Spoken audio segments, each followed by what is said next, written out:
የምናውቀው ቀይ ሽንኩርት ወጥ ከማጣፈጥ ባለፈ ለጤናችን የሚሰጠው ጥቅም እጅግ በጣም ብዙ ነው። ቀይ ሽንኩርት ውስጥ አንቲኦክሲዳንት የሚባል ነገሮች አሉ።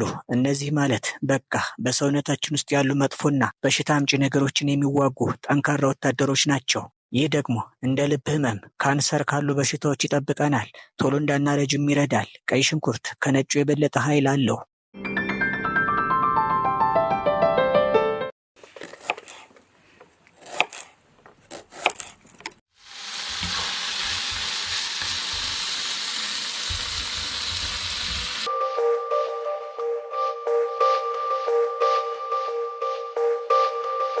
የቀይ ሽንኩርት የጤና ጥቅም። ሰላም ውድ የቻናላችን ቤተሰቦች እንዴት ናችሁ? ዛሬ ደግሞ ሁላችንም ቤት ውስጥ ስለማናጣው ግን ብዙም ስለ ጥቅሙ ስለማናስበው ነገር ላወራችሁን የመጣሁት ስለ ቀይ ሽንኩርት። አዎ፣ ይህ የምናውቀው ቀይ ሽንኩርት ወጥ ከማጣፈጥ ባለፈ ለጤናችን የሚሰጠው ጥቅም እጅግ በጣም ብዙ ነው። እስኪ አብረን እንየው። የትም እንዳትሄዱ። አንደኛ፣ ቀይ ሽንኩርት ሰውነታችንን ከበሽታ ይከላከላል። ቀይ ሽንኩርት ውስጥ አንቲኦክሲዳንት የሚባል ነገሮች አሉ። እነዚህ ማለት በቃ በሰውነታችን ውስጥ ያሉ መጥፎና በሽታ አምጪ ነገሮችን የሚዋጉ ጠንካራ ወታደሮች ናቸው። ይህ ደግሞ እንደ ልብ ህመም፣ ካንሰር ካሉ በሽታዎች ይጠብቀናል። ቶሎ እንዳናረጅም ይረዳል። ቀይ ሽንኩርት ከነጩ የበለጠ ኃይል አለው። ቀይ ሽንኩርት ለልባችን በጣም ጥሩ ነው። የደም ግፊታችንን ያስተካክላል። መጥፎ የሚባለውንም የደም ስብ ኮሌስትሮልን ይቀንሳል። ደም በደም ስሮቻችን ውስጥ በደንብ እንዲሄድ ይረዳል ማለት ነው። ይህ ደግሞ ለልብ ድካምና ለስትሮክ ወይም ድንገተኛ የጭንቅላት ደም መፍሰስ ወይም መርጋት ያለንን ተጋላጭነት ይቀንሳል። የሰውነት መቆጣትን ይቀንሳል። አንዳንድ ጊዜ ሰውነታችን ውስጥ ዝም ብሎ የመቆጣት ነገር ይፈጠራል። ይህ ለቁርጥማት፣ ለአስም ወይም ሳልና ለሌሎች ህመሞች ምክንያት ሊሆን ይችላል። ቀይ ሽንኩርት ይህንን መቆጣት ይቀንስልናል። የደም ስኳርን ያስተካክላል። የስኳር ህመም ላለባቸው ወይም ስጋት ላለባቸው ሰዎች ቀይ ሽንኩርት በጣም ጠቃሚ ነው።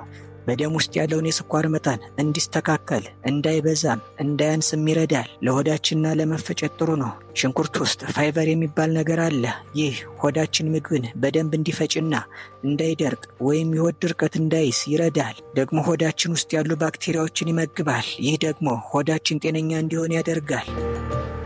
ቀይ ሽንኩርት አጥንታችንን ያጠነክራል። ሽንኩርት መመገብ አጥንታችን ጠንካራ እንዲሆን ሊረዳ ይችላል ተብሎ ይታሰባል። በተለይ እድሜ እየገፋ ሲሄድ አጥንት እንዳይሳሳ ይረዳል። ከጉንፋንና መሰል በሽታዎች ይከላከላል። ቀይ ሽንኩርት ውስጥ ቫይታሚን ሲ እና ሌሎችም ሰውነታችን በሽታ እንዲቋቋም የሚያደርጉ ነገሮች አሉ።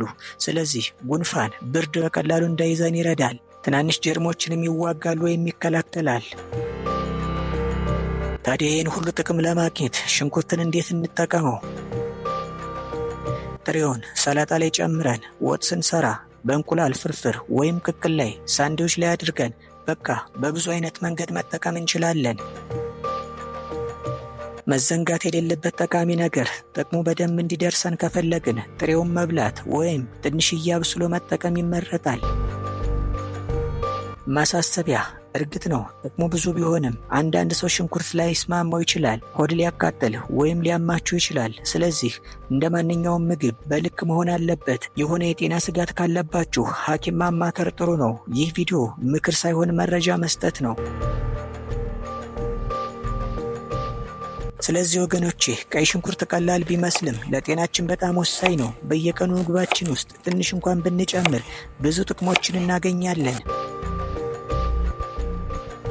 የዛሬው መረጃ እንደጠቀማችሁ ተስፋ አደርጋለሁ። ከወደዳችሁት ላይክ ማድረግ፣ ለጓደኞቻችሁ ሼር ማድረግና ቻናላችንን ሰብስክራይብ ማድረጋችሁን አትርሱ። ሌላ እንድሰራላችሁ የምትፈልጉት ነገር ካለ ኮሜንት ላይ ጻፉልን። ስለተከታተላችሁን በጣም እናመሰግናለን። በሌላ ቪዲዮ እስክንገናኝ ጤናችሁን ጠብቁ።